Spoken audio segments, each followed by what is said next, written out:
Olá, eu sou o professor Alexandre Miranda, esse é o canal em Cristo, o quadro Estudo Bíblico.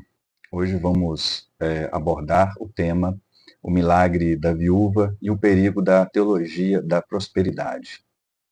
O texto base que vamos usar é 2 Reis, capítulo 4, versículo 1 ao 7.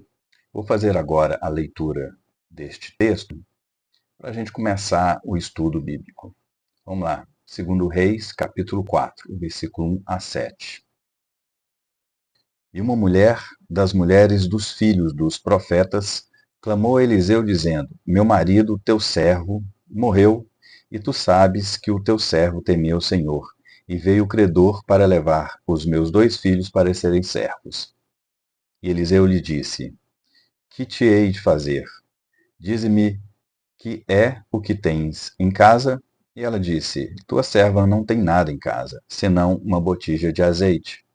Então disse ele: Vai, pede emprestadas de todos os teus vizinhos as vasilhas vazias, não poucas. Então entra e fecha a porta sobre ti e sobre teus filhos, e deita o azeite em todas aquelas vasilhas e põe à parte a que estiver cheia. Partiu, pois, dele e fechou a porta sobre si e sobre seus filhos, e eles lhe traziam as vasilhas, e ela as enchia. E sucedeu que, cheias que foram as vasilhas, disse a seu filho: Traze-me ainda uma vasilha. Porém ele disse: Não há mais vasilha alguma. Então o azeite parou. Então veio ela e o fez saber ao homem de Deus, e disse ele: Vai, vende o azeite e paga a tua dívida, e tu e teus filhos vivei do resto. Eu quero destacar nessa leitura uma parte que eu acho importante, é quando o profeta Eliseu fala assim: Fecha a porta sobre ti e sobre teus filhos. Esse momento ele é importante porque dá a sensação de que naquele momento mais íntimo ali dentro de casa, quando o milagre vai acontecer, ela está protegida. Ela está recebendo a misericórdia de Deus na multiplicação do azeite. Vamos fazer agora o contexto do milagre, dentro dessa leitura. Um resumo da história. Uma viúva desesperada procura o profeta Eliseu porque seu marido morreu e ela está endividada. Os credores querem levar seus filhos como escravos para quitar a dívida. Uma situação que a lei mosaica ela permitia na época. Eliseu pergunta o que ela tem em casa e ela responde que só tem uma botija de azeite. O profeta manda que ela pegue muitas vasilhas vazias emprestadas e que ela comece a encher com azeite. O azeite multiplica até que todas as vasilhas fiquem cheias. Quando não há mais vasilhas, o azeite para de fluir. A viúva vende o azeite, paga a dívida e tem o suficiente para viver com seus filhos. Essa mensagem inicial ela nos passa um milagre de provisão, mas não um milagre de enriquecimento. Vamos fazer aqui uma explicação teológica do milagre. A viúva aqui representa os necessitados e os desamparados. Na cultura judaica, viúvas eram vulneráveis e deveriam ser amparadas. Isso você encontra em Êxodo, capítulo 22, versículo 22 a 24, Deuteronômio 24, versículos 19 e 21.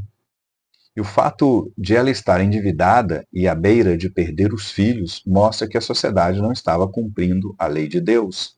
A multiplicação do azeite é um ato de graça, não uma fórmula mágica. Eliseu não pede nada em troca. O milagre supre a necessidade, mas não a torna rica. Inclusive, Eliseu pergunta o que ela tem em casa, não o que ela pode dar em troca. E ela só tinha uma botija de azeite. O azeite só multiplica enquanto há vasilhas vazias. Isso fica bem claro na história. O significado espiritual é que a provisão divina não é ilimitada para fins egoístas, mas sim suficiente para atender uma necessidade real. A solução final foi um meio de sobrevivência, não um presente de riqueza. O milagre não eliminou o trabalho. A viúva teve que vender o azeite e administrar os recursos com sabedoria. Ela vendeu o azeite, Ela pagou sua dívida, ela salvou os filhos.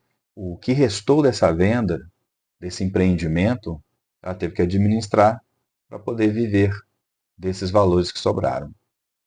A gente pode concluir que Deus supre necessidades, mas não promove uma vida de luxo através de milagres.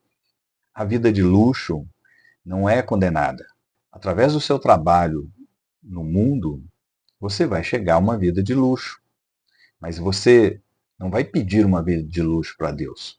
Deus supre necessidades, mas não promove uma vida para o seu deleite. Vamos abordar agora o perigo da interpretação da prosperidade. Como igrejas da teologia da prosperidade distorcem esse texto, dizendo que a viúva sonhou alto e Deus realizou.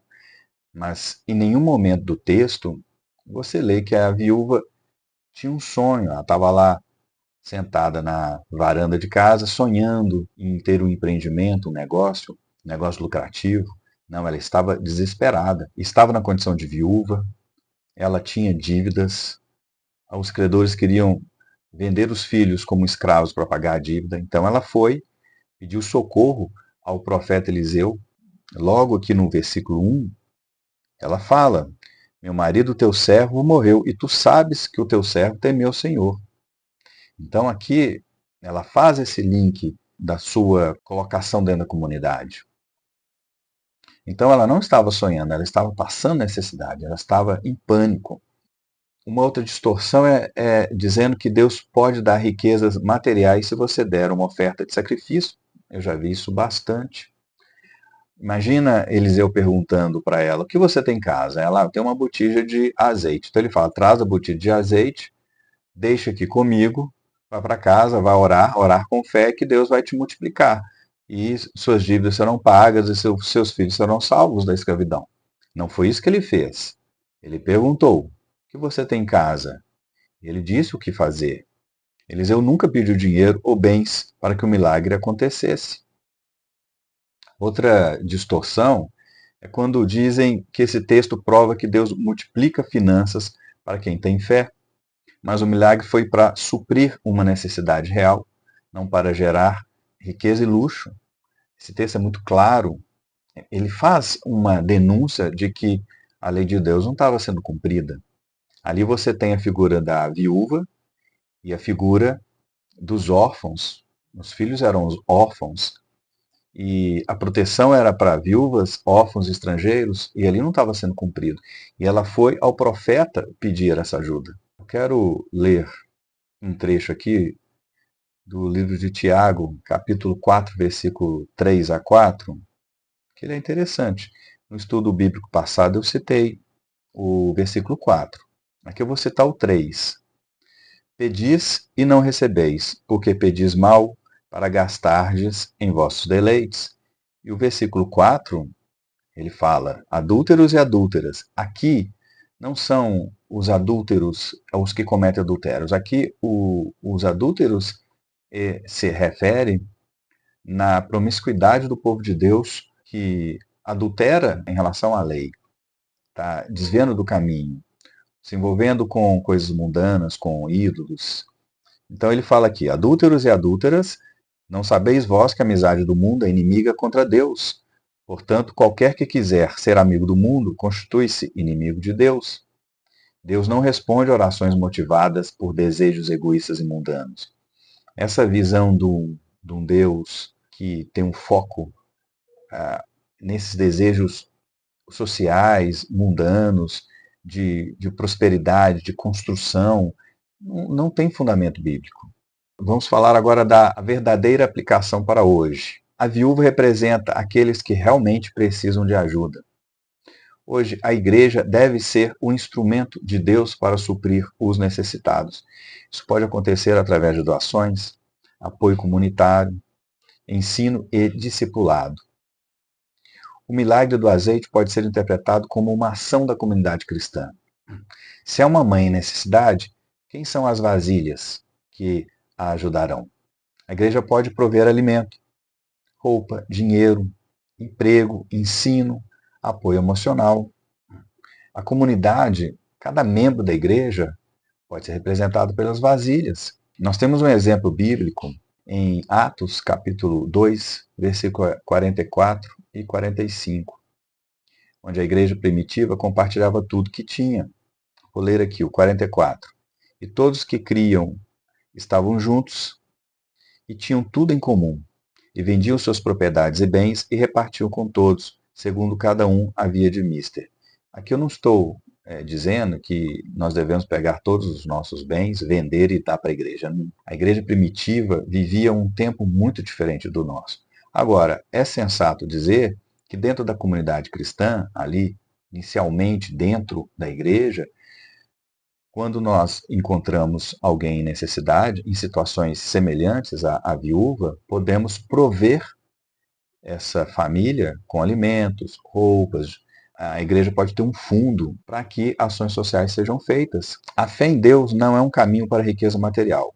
A maior bênção que Deus nos dá não é dinheiro, mas paz, salvação e contentamento. Nós temos aqui em 1 Timóteo, capítulo 6, versículo 10, dizendo assim: porque o amor ao dinheiro é a raiz de toda a espécie de males, e nessa cobiça alguns se desviaram da fé e se traspassaram a si mesmos com muitas dores. Aqui a condenação não ao dinheiro em si, é o amor ao dinheiro. Há uma diferença muito grande aqui. E a cobiça. Então nós temos aqui o amor ao dinheiro e a cobiça como base dos males que afetam a humanidade, não o dinheiro em si. Em Mateus capítulo 6, 31 a 33, nós temos um versículo muito interessante. Inclusive eu gosto muito desse versículo, o 30. Pois se Deus assim veste a erva do campo, que hoje existe e amanhã lançada no forno, não vos vestirá muito mais a vós, homens de pouca fé? Não andeis, pois, inquietos, dizendo: que comeremos, ou que beberemos, ou com que vestiremos? Porque todas essas coisas os gentios procuram. De certo, o vosso Pai Celestial bem sabe que necessitais de todas essas coisas. Mas buscai primeiro o reino de Deus e sua justiça, e todas essas coisas vos serão acrescentadas. Inclusive, tem uma canção aqui no canal que fala sobre isso. Muito bonita. Então, eu quero deixar aqui uma reflexão para hoje. Estamos buscando a Deus para satisfazer nossas vontades ou para cumprir a vontade de Deus? Essa é uma questão que devemos pensar sobre como nos comportamos em relação a Deus. Qual é o nosso propósito quando estamos servindo a Deus? Vou concluir esse estudo com um resumo, algumas conclusões. Primeiro, a viúva não pediu riquezas, mas Deus supriu sua necessidade. Deus vai suprir a sua necessidade, porque Deus sabe quais são as necessidades que nós temos. Deus sabe o íntimo do nosso coração. Segundo, o milagre não foi um investimento, mas um ato de graça. E outra, a teologia da prosperidade distorce esse texto para prometer riquezas que Deus nunca garantiu. E a quarta, o verdadeiro milagre hoje acontece quando a igreja age como o corpo de Cristo e cuida dos necessitados. Então, eu acredito que a gente deve sempre pedir a Deus discernimento para interpretar a Bíblia corretamente, buscar ter o coração generoso e sempre voltado para ajudar o próximo. Uma outra questão é que a gente tem que ter no desejo principal glorificar a Deus e não buscar prosperidade material. A prosperidade material ela é quase que uma consequência do nosso trabalho, do nosso equilíbrio, da nossa capacidade de produzir riqueza com o nosso empenho. Eu gostaria de agradecer a todos que estiveram até aqui. Eu vou pedir o que eu peço sempre, deixa um like. O like é importante. Por que o like é importante? Quando você deixa o like, você diz que esse conteúdo é um conteúdo importante. Quando você comenta, quando você compartilha, quando você assiste até o fim, o YouTube ele sempre vai dar uma prioridade a esse conteúdo. Se você gosta de teologia, gosta de Bíblia, gosta de estudo bíblico, e você dá um like, o YouTube vai oferecer mais esse conteúdo, não só meu, como de outras pessoas. Se inscreva no canal, me ajude a divulgar mais esses estudos e as palavras de Deus. Muito obrigado de coração e até o próximo estudo bíblico.